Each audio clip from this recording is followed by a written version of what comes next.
Once is random, twice is coincidence. The third time she ordered from me, I knew something was watching. My name's Jordan, Jordan Ellis. I'm 22 years old. I'm a junior at University of Houston, and I deliver Uber Eats to pay for the parts of college that financial aid doesn't cover. Which, if you've been to college lately, you know that's basically everything. Textbooks, parking permits, the occasional meal that isn't instant ramen. All of it comes from driving around Houston at weird hours, picking up food from restaurants and dropping it off at houses and apartments and sometimes the sketchy motels out on I-45. It's not a bad gig, honestly. The app tells you where to go, you pick up the food, you drop it off. Minimal human interaction if you're doing the leave-at-door orders, which is most of them now. You can listen to podcasts, catch up on lectures you missed, zone out and let the GPS guide you through the city. I've been doing it for about 18 months, long enough to learn the rhythm. Certain neighborhoods tip well. Certain restaurants are always late with their orders. Certain times of night, between 2 and 4 a.m. especially, you get the weird ones. The drunk orders, the high orders, the people who are clearly going through something and need comfort food at 3 in the morning. I don't judge. I've been there. But I'd never had anything like Mrs. Chen. The first time I delivered to her was a Thursday night in October. It was around 11 p.m., late for a school night, but I was trying to hit my weekly bonus and I was 2 deliveries short. The order popped up on my phone. Panda Express, $47.82, delivered to an address in Montrose. Montrose is one of those neighborhoods that's hard to pin down. Part gentrified, part still funky. Old Victorian houses next to new condos next to bars and tattoo shops. The kind of place where anything goes and nobody blinks. The address was on a side street I'd never noticed before, even though I'd driven through Montrose dozens of times. Just a regular 2-story house painted dark green, porch light on, nothing unusual. I grabbed the bags from my passenger seat, walked up the path, and knocked. The door opened almost immediately, like she'd been waiting right behind it. She was old, maybe 70s, maybe 80s. It's hard to tell sometimes. Asian, gray hair pulled back in a neat bun, wearing a floral housecoat. Tiny. Barely came up to my chest, but there was something about her that made me want to step back. A stillness. An intensity in the way she looked at me, like she was hungry for something and I was the meal. Jordan, she said, like she knew me. That should have been my first warning. I'd never given her my name. The app doesn't share driver names until after the delivery is confirmed. But I was tired, and I needed the money, and I convinced myself I'd just imagined it. Hi, Uber Eats? I have your Panda Express. Yes, come in, it's cold out there. It wasn't cold. It was Houston in October, which meant it was still like 75 degrees and humid, but I figured she was just being polite. The air near her doorway, though, that was cold. A chill that didn't match the temperature outside. Like walking past an open freezer. I should have noticed. I should have paid attention. But I didn't. I can't come in, ma'am. I just need to hand you the food and...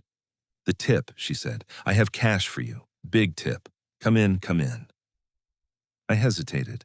Here's the thing about delivering food. You develop instincts pretty quick. You learn to read situations. Most of the time, a customer inviting you inside is a red flag. Could be a scam, could be a setup, could just be someone who doesn't understand boundaries. There are whole Reddit threads about this. Horror stories from drivers who went inside and found themselves in situations they couldn't get out of. Robberies, creeps, worse. But Mrs. Chen didn't feel dangerous. She felt like someone's grandma, like she was genuinely trying to be nice. And she'd mentioned a big tip. I'm not proud of what that $50 meant to me at the time, but I had $87 in my bank account. And rent was due in 3 days, and my textbooks for the spring semester were going to cost another $400 I didn't have. So yeah, I went inside.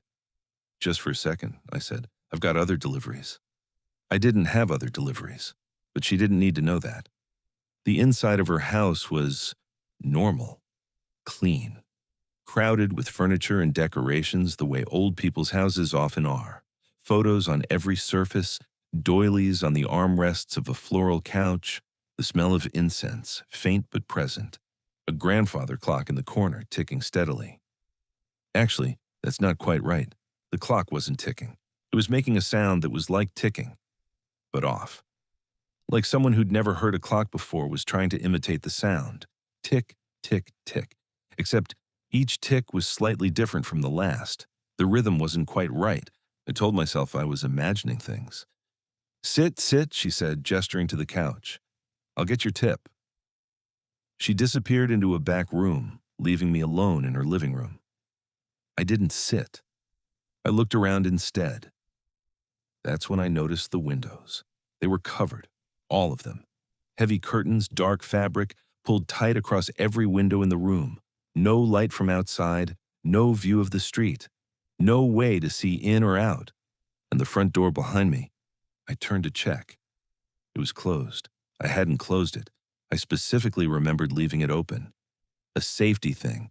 You always leave yourself an exit when you're going into a stranger's house. But it was closed now, and when I reached for the handle, locked. The photos on the mantel caught my attention. Family photos, it looked like.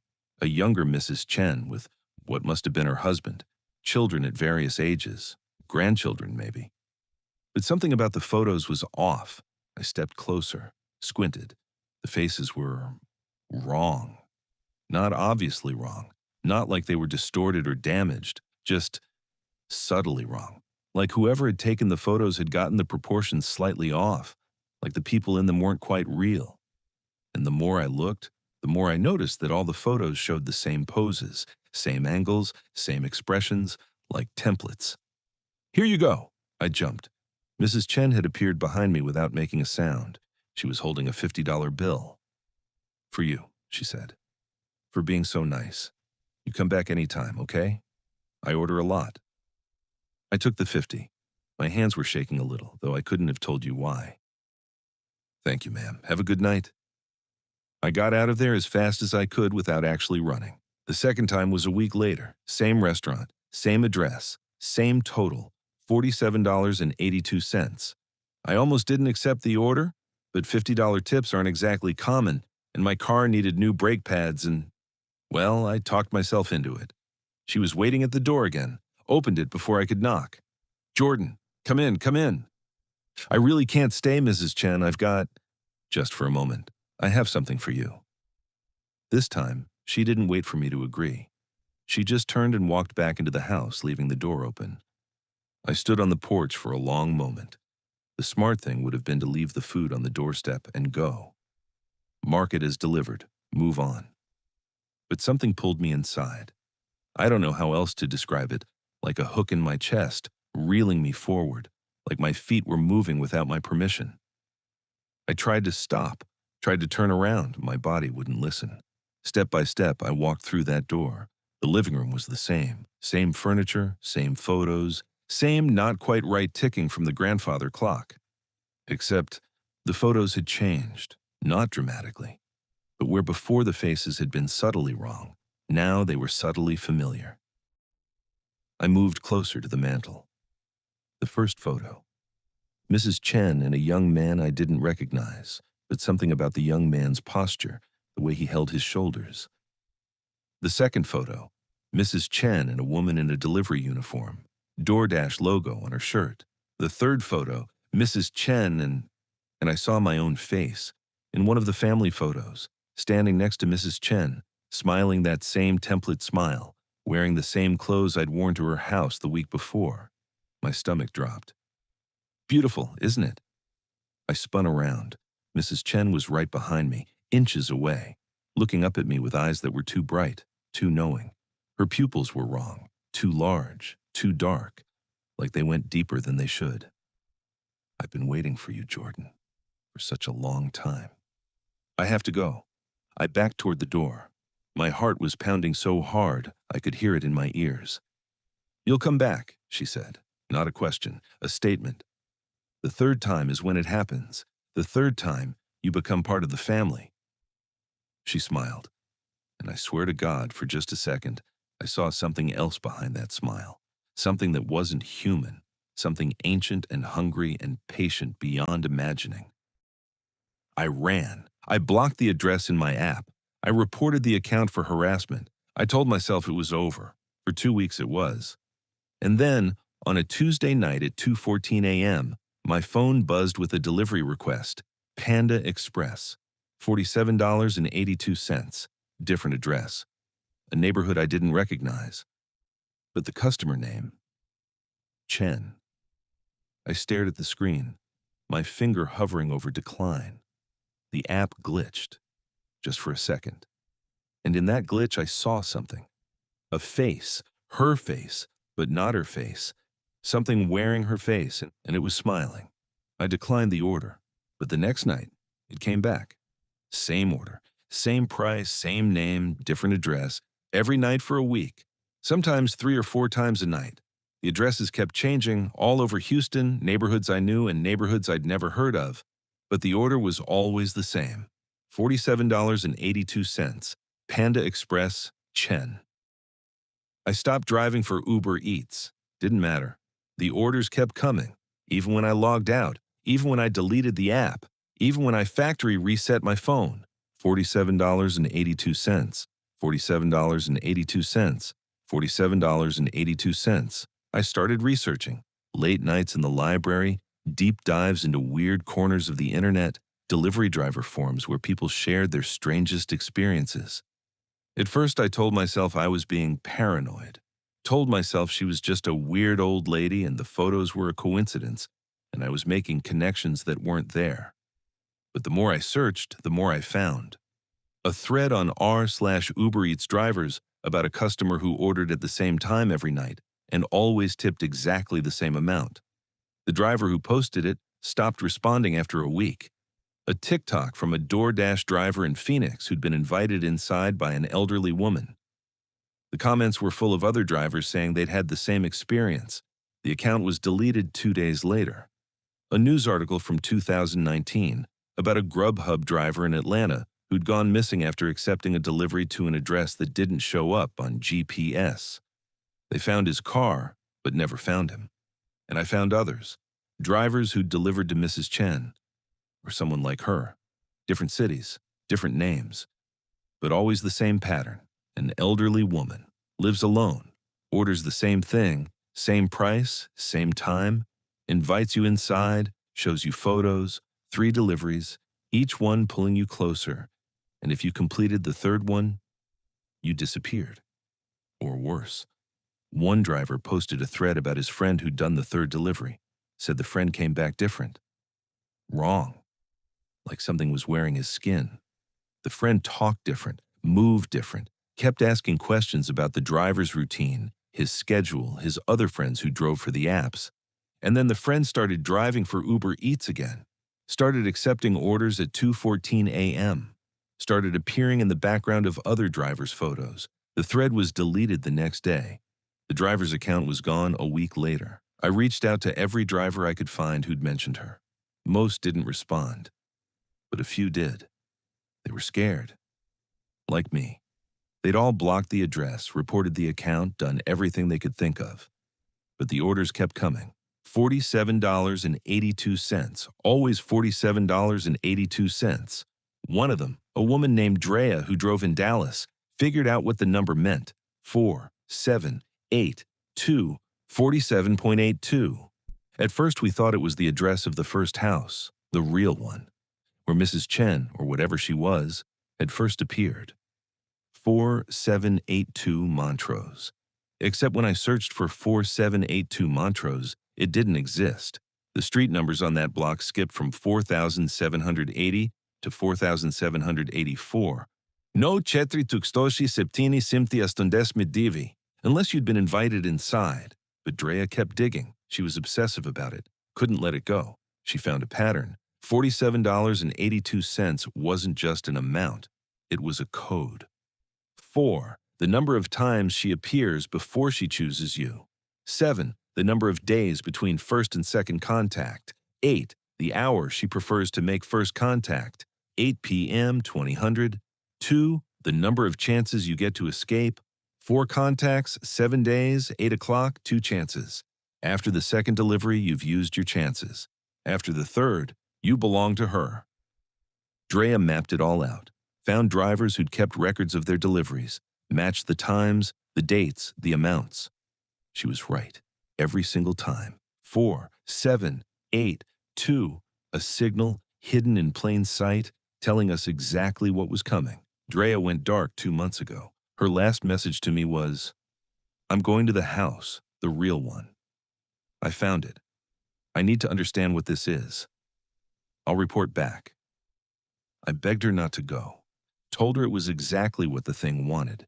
Told her she was playing into its hands. She said she was tired of being afraid, tired of looking over her shoulder, tired of waking up at 2:14 a.m. with her phone full of orders for a meal she never wanted. "If I can find the source," she wrote, "maybe I can stop it." She never reported back. Her social media went silent. Her Uber account was deactivated. Her phone number was disconnected. When I tried to find news about her, there was nothing. Like she'd never existed. But last week I got a notification.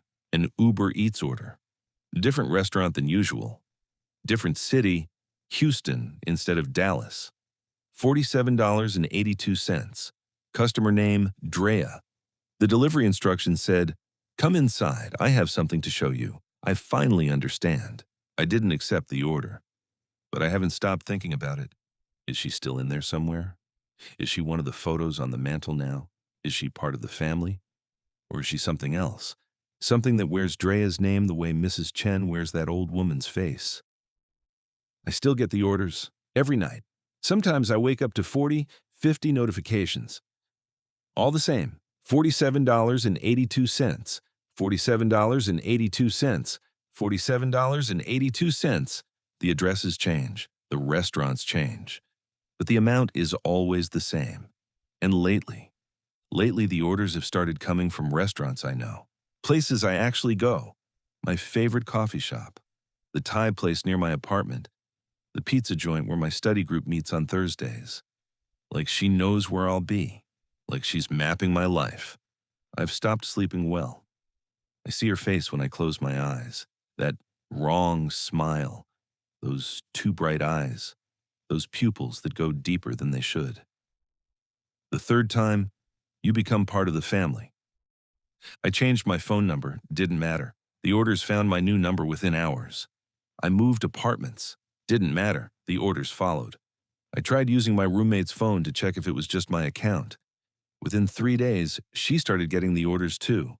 Now she won't look at me. Says she saw something in her mirror last night, an old woman standing behind her, smiling. I don't know what she is. I don't know what she wants. But I know she's patient. And I know she's waiting. And I know that sooner or later, I'm going to make a mistake. I'm going to accept an order without checking. I'm going to autopilot to an address without reading it first. And then I'll be standing on her porch again, and the door will open before I knock. And she'll say my name like she's known me forever. And I'll walk inside. Because that's what I did the first 2 times, isn't it? I walked right in. If you drive for Uber Eats, if you drive for any delivery app, be careful. Watch the patterns, watch the order totals, watch the names that keep coming back. $47.82. That's the signal. If you see that number, if you see it more than once, you're already being watched. And if an old woman invites you inside, if she says she has a big tip waiting, if she shows you photos where the faces look just a little bit wrong, don't go in. Don't look too closely. Don't accept the third delivery. Because the third time, you become part of the family. And the family never lets you go. Trust your instincts. If something feels wrong, it probably is. Leave the food on the doorstep. Mark it delivered. Drive away. Don't let curiosity pull you inside. Don't let $50 buy your soul. And whatever you do, don't let her get to 3. I'm at 2, and I can feel her waiting. One more thing. Last night I was studying in my apartment, 3 in the morning. Couldn't sleep, so figured I might as well be productive. My phone buzzed. I ignored it. Told myself not to look. It buzzed again, and again, and again. I finally glanced at the screen. It wasn't an Uber Eats notification. It was a photo. Someone had texted me a photo from an unknown number. The photo was dark. Hard to make out at first, but then I recognized it. It was the inside of Mrs. Chen's living room, and there, on the mantel, in a frame that hadn't been there before, was a photo of me, standing on her porch, looking at my phone, taken from inside the house. The caption on the text said, "See you soon, Jordan. See you soon." I haven't left my apartment in 3 days, but I know she'll find a way in eventually. They always do. Everyone in the driver forum said this customer was great. Highest tips in the city, always cash, always generous. 5 stars, 200 reviews, not a single complaint. They were all wrong. My name is Marissa Torres. I'm 34 years old, single mom, 2 kids, Sophia's 8, Miguel's 5. I work at a call center during the day, headset on, talking to angry people about their credit card statements for 8 hours straight. It pays the bills. Barely. At night, after the kids are in bed and my mom's come over to keep an eye on things, I drive for Uber Eats. I'm not proud of it. I'm not ashamed of it either. It's just what you do when you're trying to give your kids a better life than the one you had. When every dollar matters. When extra income is the difference between keeping the lights on and explaining to your daughter why the power company won't let us watch her favorite show. So yeah, I drive. And when you drive, you learn pretty quick which customers are worth it and which ones aren't. The apps have driver forums, WhatsApp groups, Reddit threads. We share information. This restaurant is always late. That neighborhood doesn't tip. This apartment complex will make you walk up 6 flights of stairs for a $2 tip. And sometimes a customer gets a reputation. Mr. Holiday had a reputation. I don't know his real name. Nobody does. He always ordered from different restaurants, different accounts. But he used the same delivery address, a house in the Heights, just off White Oak Bayou, and he always paid the same way. Cash tip, waiting on the porch, 20% minimum, sometimes more. Drivers talked about him like he was a legend. Just did a holiday delivery, $50 on a $30 order. Mr. Holiday tipped me $100 last night, said I looked like I needed it. If you get a delivery to that address on Ashland Street, take it, trust me. I'd never gotten one of his orders, 3 years of driving, and somehow he'd never popped up on my app until 2 weeks ago. It was a Tuesday night, around 11 p.m. The kids were asleep. My mom was dozing on the couch. I was in my car outside our apartment complex waiting for orders. My phone buzzed. Chinese food from a place in Midtown, delivering to an address in the Heights. I checked the address. Ashland Street. My heart actually sped up. I know that sounds ridiculous, getting excited about a delivery address. But when you're counting every dollar, when a good tip can mean groceries for the week, I accepted the order immediately. The house was nice. Not mansion nice, but comfortable. 2 stories, dark red brick, big oak tree in the front yard, well maintained. A porch light on, golden and warm. And there he was, sitting on the porch in a wicker chair. Just like the other drivers had described. Old man, white hair, weathered face, the kind of face that's seen some things. He stood up when I pulled into the driveway. "You must be Marissa. The app shows driver names after you accept." That was fine. "Yes, sir. Got your order right here." He took the bag from me. Gentle hands, careful, like the food was something precious, but his eyes never left my face. That's what I remember most clearly about that first meeting. The way he looked at me. Not the creepy way some men look at women. Nothing sexual about it. Something else. Something deeper. Like he was reading a book, page by page, taking his time. Then he reached into his pocket and pulled out a roll of bills. "How much was the total?" $32.50. He counted out 3 20s, a 10, and a 5. Held them out to me. "Keep the change." That was a lot. More than $30 tip on a $30 order. More than I'd made on my last 5 deliveries combined. "Sir, that's too much. I can't." "You can, and you will." He pressed the money into my hand. His fingers were cold, ice cold, even though it was Houston in November and still warm enough to wear short sleeves. "I can see it in your eyes, Marissa. You're carrying a heavy load. Let me help lighten it." "How do you—" "Just take the money." His smile widened. "You've earned it. Working 2 jobs, raising 2 kids on your own, that takes strength. You should be rewarded." I hadn't told him any of that. The app doesn't share that information. My car didn't have any clues. No car seats visible. No photos on the dashboard. But I was tired. and the money was real. And I told myself he must have just guessed or assumed or seen something I hadn't noticed. "Thank you," I said. "Really, this means a lot." "I know it does." He nodded, slow and deliberate. "Drive safe now. Hope to see you again soon." I told the other drivers about it the next day. They weren't surprised. "That's Holiday," one of them said. "He's like that. Always knows what you need." "Did he ask you anything?" another driver asked. "He always asks questions." I thought back. "No, he just knew my name from the app." The second driver frowned. "That's weird. He usually asks about your life, your family, where you're from." "Maybe I was in a hurry," I said. "Didn't give him time." But something about that exchange stuck with me. He hadn't asked anything, but he'd known things anyway. "I can see it in your eyes, Marissa. You're carrying a heavy load."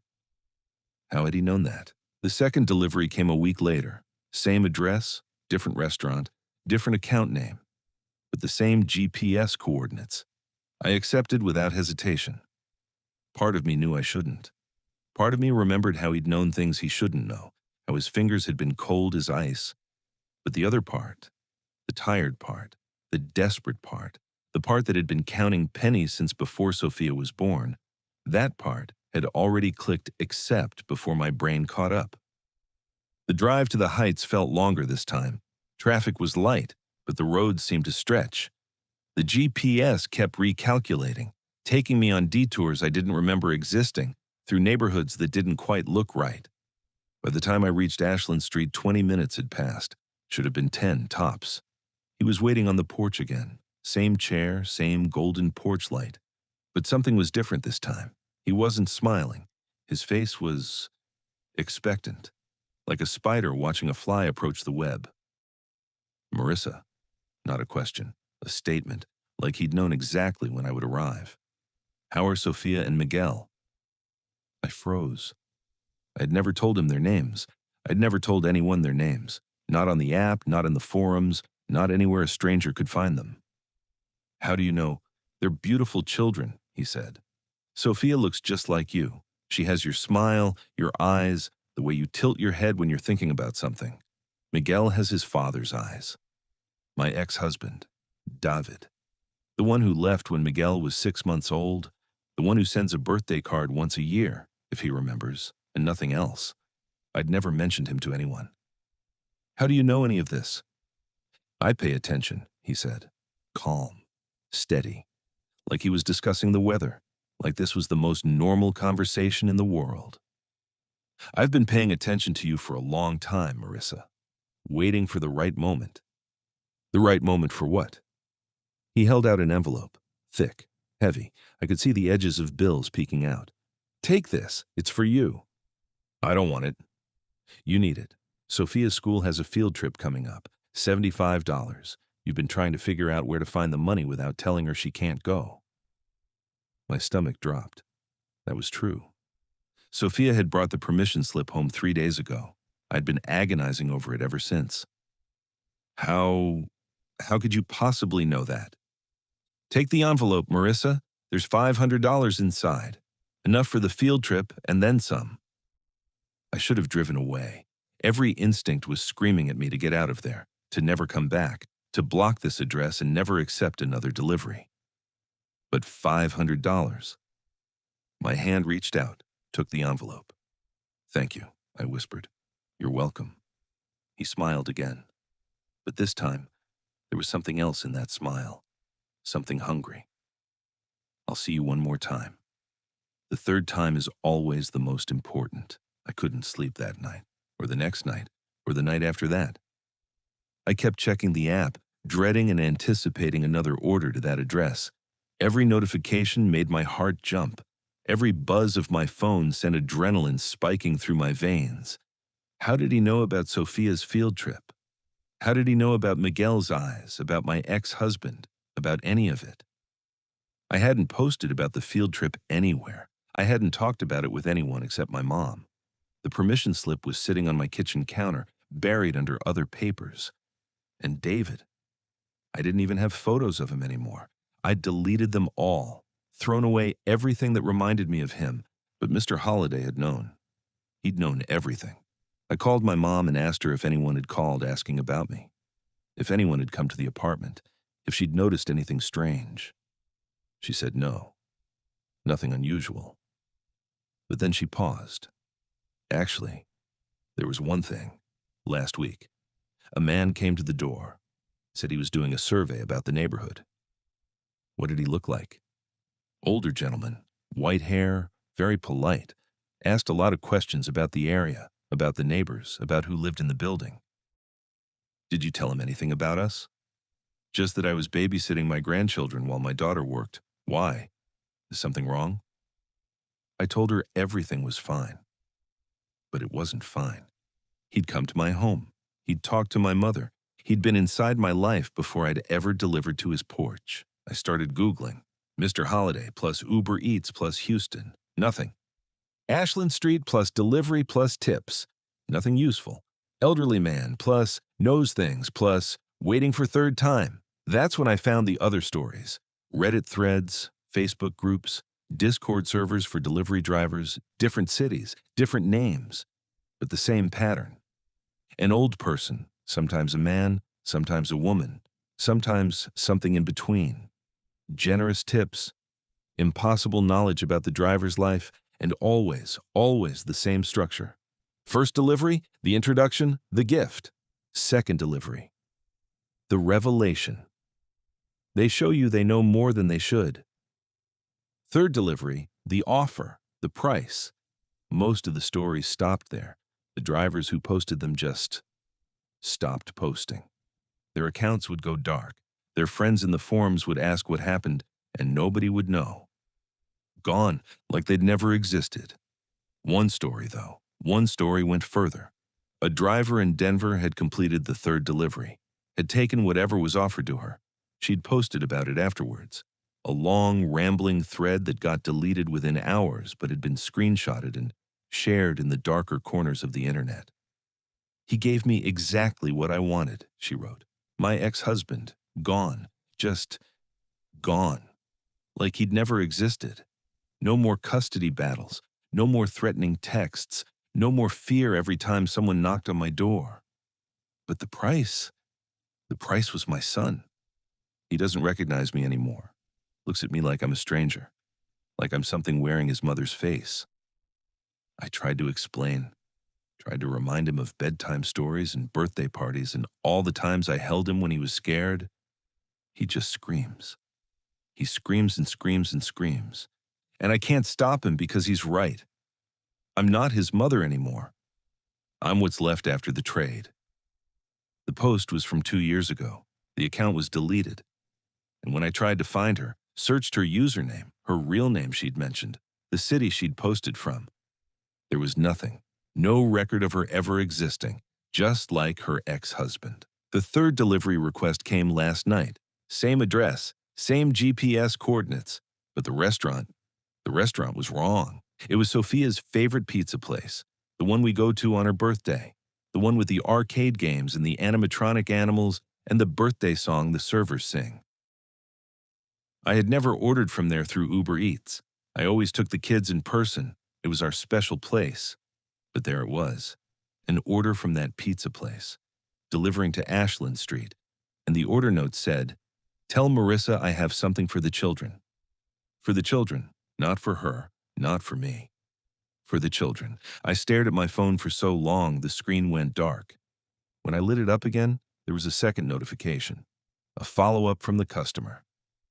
Sophia would love the new stuffed unicorn they have at the prize counter, and Miguel has been wanting that red fire truck from the toy store on Main Street. I can help with that, Marissa. All you have to do is accept the order. My hands were shaking so bad I could barely hold the phone. How did he know about the unicorn? Sophia had pointed it out weeks ago when we'd walked past the store window. She'd pressed her nose to the glass and said, "Mommy, look," and I'd told her maybe for her birthday. How did he know about the fire truck? Miguel had seen it in a commercial, had asked for it every day since, but it was $60 and I couldn't afford it, and he was too young to understand why. He knew. He knew everything, and he was offering to give it to them. I didn't accept the order. I declined it, blocked the address, reported the account. Then I turned off my phone, unplugged it, put it in a drawer. I couldn't look at it anymore. I couldn't look at anything. But I know it's not over. I know because when I got home last night, there was an envelope on my doorstep. Cash inside, $300 and a note. For Sophia and Miguel. See you soon, Marissa. You know where to find me. No signature, no return address. My apartment is on the 3rd floor. There's a security code to get into the building. There are cameras in the hallway. My neighbor has a dog that barks at everyone. I checked the footage today. There's nothing. No one approaching my door, no one leaving the envelope, no one in the hallway at all between midnight and 6 a.m. The envelope just appeared. And inside, along with the cash, there was something else. A photo. Sophia and Miguel at the park last weekend, playing on the swings, smiling, taken from a distance from somewhere I couldn't see. On the back of the photo, in neat handwriting, beautiful children, worth protecting, worth any price. I've stopped driving, deleted the app, told the other drivers not to take orders to that address. Most of them listened, but one of them, a guy named Carlos who'd been driving for 5 years, who had 3 kids of his own, who should have known better. He didn't listen. He took a delivery to Ashland Street last week. I know because he texted me afterward. You were right. Something wrong with that house. Something wrong with that man. He knew things about my wife, things about my kids. He offered me something I've wanted for a long time. I didn't take it, I ran. But Marissa, I want to go back. I can't stop thinking about going back. That was the last message I got from Carlos. His wife called me 3 days ago, asked if I'd heard from him. She said he'd left for work and never came home. She said his car was found parked on Ashland Street, in front of a house that the police said didn't exist, but he's still out there, Mr. Holiday, whatever his real name is, still sitting on that porch, still waiting, still paying attention. And every time I look at Sophia, every time I watch Miguel play, I wonder, what would he have given me on the 3rd delivery? What would I have asked for if I had been desperate enough? David to come back? David to disappear forever? The bills to stop coming? The fear to stop? And the worst part, the part that keeps me up at night, is a small, terrible voice in my head that wonders if maybe it would have been worth it. Maybe I should have taken the envelope. Maybe I should have gone back. If you're a delivery driver, if you hear about a customer who tips too well, who knows too much, who seems too good to be true, don't take the order, don't take the money, and don't let them get to 3. Because whatever he is, whatever that thing on the porch is, it's not generosity. It's not kindness. It's an investment. And the return it expects, the return it demands, is everything you love. The price is always more than you can afford, even if you don't realize it until it's too late. Sophia went on her field trip today. I found the money somewhere else, worked extra shifts, picked up side jobs, sold things I didn't need. $75, I earned every cent of it myself, because some things aren't worth the shortcut. And some gifts come with strings attached, strings that wrap around your children, around your memories, around your heart. And never let go. The envelope is still on my kitchen counter. I should throw it away, burn it, get rid of it somehow. But every time I try, I remember what Carlos said. I can't stop thinking about going back. And I understand, because I can't either. One last thing. Miguel asked me about the fire truck yesterday. He said a nice man told him he could have it. I asked him what man, when, where. He said the man at the park, the one who was sitting on the bench while they played, the old man with the white hair. The one who said he was a friend of Mommy's, the one who told Miguel to ask Mommy about the special deliveries. I've moved the kids to my mother's house. I've changed my number. I've blocked every address, every account, every possible connection to that house on Ashland Street. But I know it won't be enough. He's been watching us for a long time, and he's patient. So patient. All he needs is for me to be desperate enough, tired enough, scared enough. All he needs is for me to accept one more order, one more delivery, one more chance to say yes. And then Sophia and Miguel will have everything they've ever wanted, everything I could never afford to give them, and the price will only be everything else. The last notification I got from the Uber Eats app was at 2:14 a.m. It said, "Customer is waiting at door." There was no customer, just what was left of them. My name is Marcus Okonkwo. I'm 38 years old. I work in customer support for a food delivery platform. Not Uber Eats specifically. I'm not allowed to say which company, but you'd recognize the name. I spend my days fielding complaints. Drivers who didn't get paid, customers whose food arrived cold, restaurants who got bad reviews they didn't deserve. It's not glamorous work, but it pays well, and the health insurance is good, and I can work from home 3 days a week. What I'm about to tell you, I'm risking my job by sharing this, maybe more than my job, but people need to know. Because what's happening out there, what's been happening for years, isn't random. It's not a coincidence, it's a pattern. And the pattern is getting worse. I noticed it about 8 months ago. We have access to certain data in my position, order histories, driver routes, customer complaint logs, satisfaction surveys, app engagement metrics, nothing that would identify specific people. Everything's anonymized, but enough to spot trends. And there was a trend. Certain orders were wrong, not wrong in the normal ways, not cold food or late deliveries or missing items, wrong in ways that didn't make sense. Orders placed from addresses that didn't exist in any GPS database. Deliveries completed to locations that our mapping software couldn't find, but the drivers somehow navigated to anyway. Driver accounts going inactive with no explanation. No quitting notice, no firing, no violation flags, just gone. Like the account had never existed. Customer complaint tickets that got filed and then deleted before anyone could read them.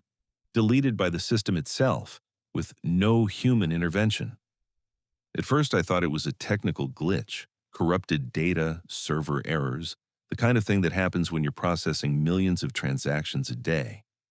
But when I dug deeper, when I started cross-referencing the anomalies with timestamps and geographic data, I found something else.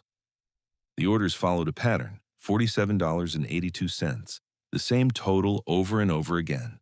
Different restaurants, different cities, different times of day, different customer names, but always $47.82, every single time. I started tracking them, made a spreadsheet, logged every order that fit the pattern, cross-referenced the data with driver activity, customer accounts, delivery locations. What I found was troubling. The orders were spreading. 6 months ago, they were clustered in Houston, a few dozen a week, all within the same general area. Then they appeared in Dallas, San Antonio, Austin, then Phoenix, Albuquerque, Denver, like a virus radiating outward. And wherever the orders went, drivers started disappearing. I brought my findings to my manager. He told me to drop it. "These are just data anomalies," he said. "Glitches in the system. Nothing to worry about." But the pattern? There is no pattern. You're seeing connections that aren't there. He told me to focus on my actual job, reminded me that accessing customer data for personal research was a terminable offense. I dropped it for about a week. Then I got a message from a driver. Her name was Jordan Ellis. She'd filed a complaint about harassment from a customer, persistent orders she couldn't block, notifications appearing on her phone even after she'd deleted the app. I called her back. What she told me changed everything. Jordan's story matched the pattern exactly. An elderly woman. An order for $47.82. An invitation inside. She delivered to the same address twice. Both times, the woman had known things she shouldn't know. Personal things, private things. Both times, Jordan had escaped.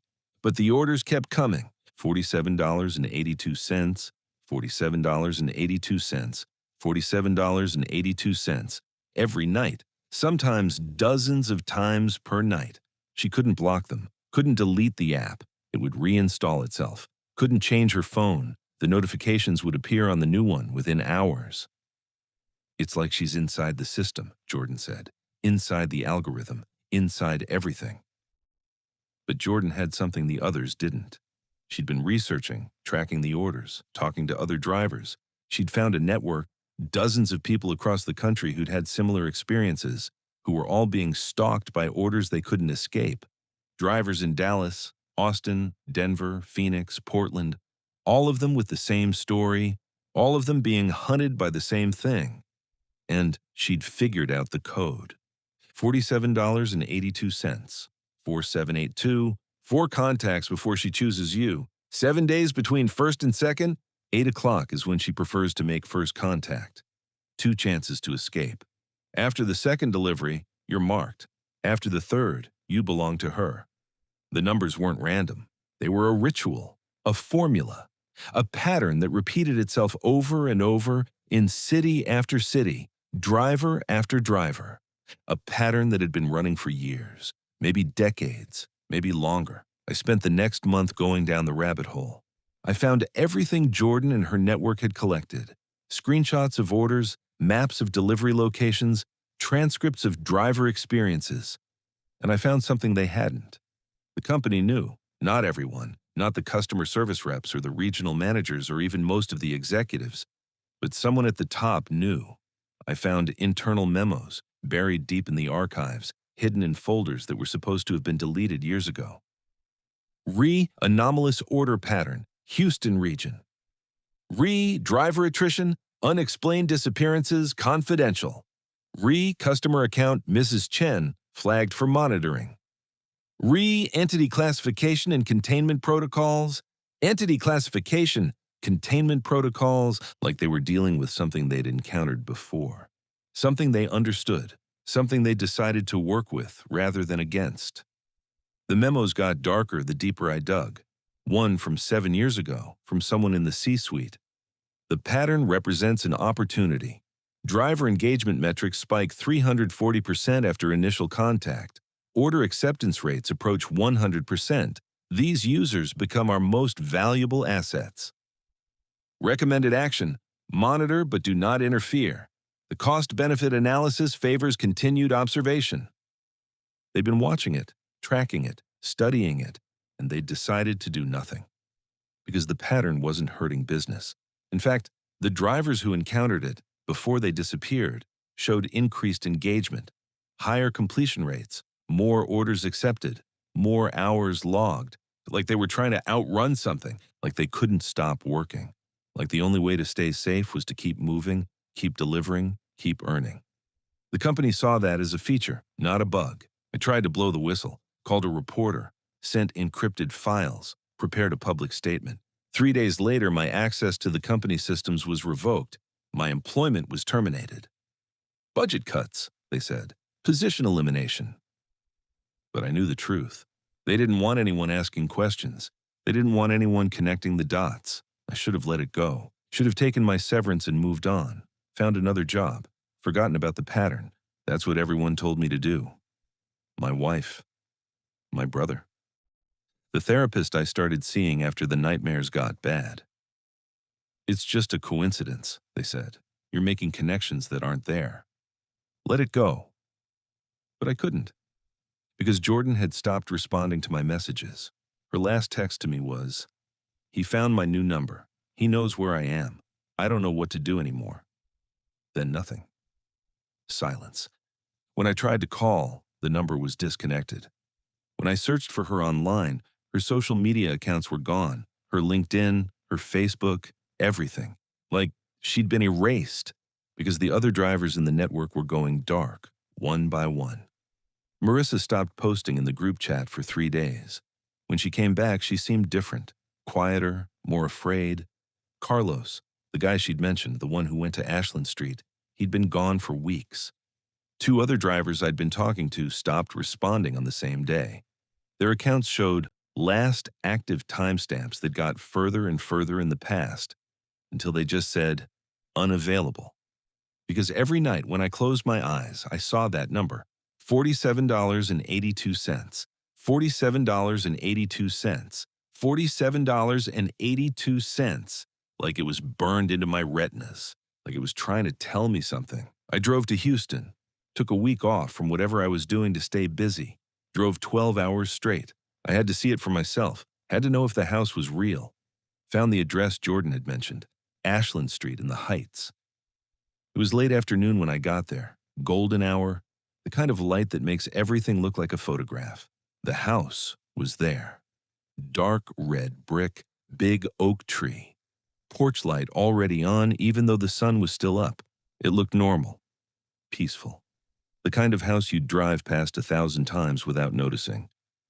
But something about it made my skin crawl. I sat in my car across the street, watched, waited. For 2 hours, nothing happened. And then, at exactly 8 p.m., a delivery driver pulled up, Uber Eats bag in hand, phone out, walking toward the porch. I wanted to scream at him, tell him to run, warn him about what was inside. But I couldn't move, couldn't speak. Just watched as the door opened before he knocked. Watched as an elderly woman, small gray hair, floral housecoat, appeared in the doorway. Watched as she smiled and gestured for him to come inside. Watched as he walked through the door. The door closed behind him. The porch light flickered, and he never came back out. I waited all night, watched the house until sunrise. No one left, no lights came on inside, no movement at all. Just that porch light, burning steady. But when I checked the city records, when I looked at the property history, when I searched every database I could access, the house didn't exist. The lot was empty. Had been empty for 20 years, since the previous structure burned down in a fire that killed an elderly woman and her husband. A fire that started at 2:14 a.m. on the night of October 17th. I pulled up old news articles about the fire, grainy photos from the local paper, the woman who died. She looked exactly like the woman I'd seen in the doorway. Same face, same smile, same floral housecoat, 20 years dead. But still answering the door, I went to the empty lot at night, stood where the house should have been, waited. At exactly 2:14 a.m., my phone buzzed. An Uber Eats notification. Even though I'd never worked for Uber Eats, even though I'd never had the app on my phone, new order available, $47.82. Delivered to your current location. Customer notes. I've been waiting for you, Marcus, the one who sees the pattern, the one who understands. Would you like to come inside? I ran, got in my car, and drove until the sun came up. Didn't stop until I was 3 states away. But it didn't matter. The notifications keep coming. Every night at 2:14 a.m., same order, same price, same invitation. Would you like to come inside? I've thrown away my phone, bought a new one, thrown that one away too. It doesn't matter. The orders find me. The pattern finds me. Whatever is behind those doors, whatever is sitting on that porch that doesn't exist, it knows my name now. And it's patient. So patient. Here's what I think is happening. After everything I've seen, everything I've researched, everything I've lost trying to understand this, something old, something hungry, something that existed long before apps and algorithms and smartphones, something that used to hunt in other ways, through folklore, through superstition, through the contracts and bargains that appear in every culture's mythology. It found a way into the delivery apps, into the algorithms, into the infrastructure of our gig economy existence. It adapted, evolved, learned to speak our language. The language of ratings and tips and acceptance rates. The language of desperation. It's using the orders like a spider uses a web. Every $47.82 is a thread. Every delivery is a step closer. And every driver who accepts the third order, they become part of the web, part of the pattern, part of her. I think the woman who died in that fire, Mrs. Chen, or whatever her name was, she made some kind of bargain before she died, some kind of deal with something that exists between the cracks of reality. And now she's still here, still collecting, still building her family, one delivery at a time. I've tried to warn people, posted on Reddit, contacted journalists, sent messages to every driver I could find, made YouTube videos, TikToks, tweets. Most of them think I'm crazy. The posts get deleted. The videos get flagged for misinformation. The journalists don't call back. And the drivers keep accepting orders, keep chasing tips, keep walking into houses that don't exist.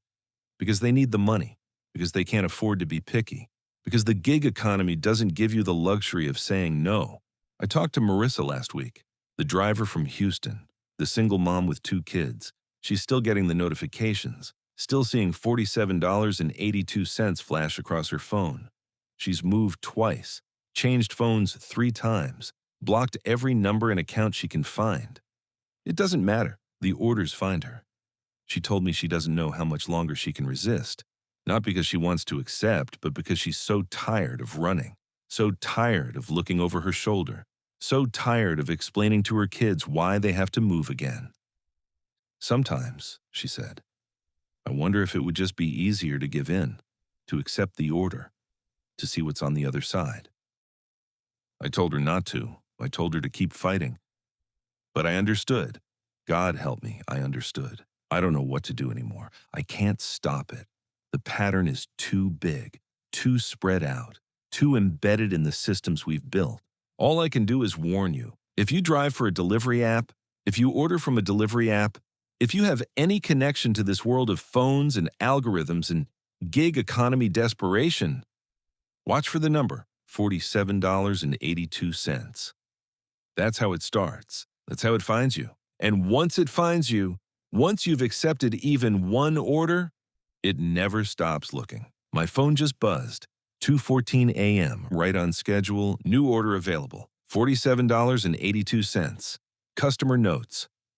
Last chance, Marcus. Come inside, I'll show you everything. I'll make you understand. All you have to do is accept. I'm not going to accept. I'm going to keep running, keep warning, keep fighting. But I don't know how much longer I can hold out. The pattern is patient. And I'm so tired. Every night at 2:14 a.m., every single night. Sometimes I wake up with my finger hovering over the accept button, not remembering how I got there. Sometimes I find myself driving toward Houston without deciding to go. Sometimes I see her face in crowds, in windows, in the reflection of my phone screen. That smile, those eyes. Waiting, Jordan reached out to me yesterday. At least someone using her name did. A message from an account I didn't recognize. Marcus. I understand now. She showed me everything. It's beautiful, Marcus. The family, the connection. You should come see it. You should accept the order. We're all waiting for you. $47.82. It's such a small price. I don't know if that's really Jordan. I don't know if Jordan is still in there somewhere or if she's just gone. But I know what I have to do. I have to keep telling this story. Keep spreading the warning. Because even if I can't stop it, even if the pattern is too big, too old, too hungry, maybe I can save one person. Maybe I can convince one driver not to accept that order. Maybe that's enough. If you're reading this, if you're listening to this, please, don't accept the order. Don't take the money. And don't open the door. Check your order totals. Watch for $47.82. Watch for the patterns. Tell someone where you're going. Always have an exit plan. Trust your instincts. If something feels wrong, it probably is. Because once you're inside, once you're part of the pattern, there's no coming back. There's only $47.82 forever.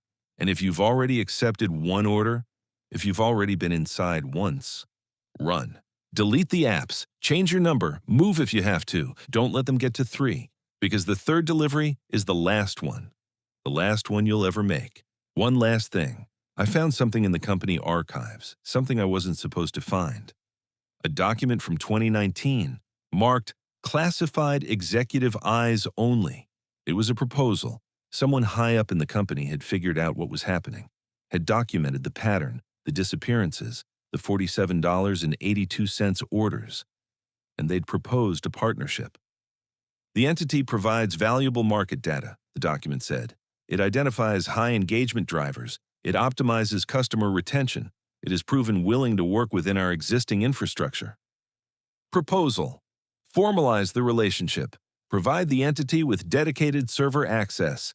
In exchange, receive detailed predictive analytics on driver behavior and market trends. There was a signature at the bottom. Someone I recognized. Someone who's still running the company. They didn't just know about this. They made a deal with it. They're feeding it drivers, feeding it data, feeding it us. And in exchange, they get better algorithms, better predictions, better profit margins.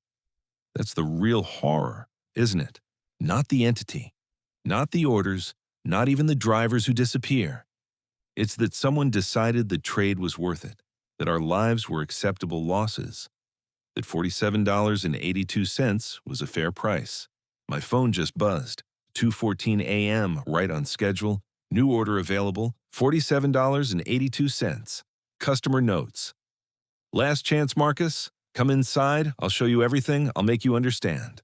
I'm going to decline this order, and the next one, and the one after that. But the pattern is patient, and sooner or later, everyone accepts.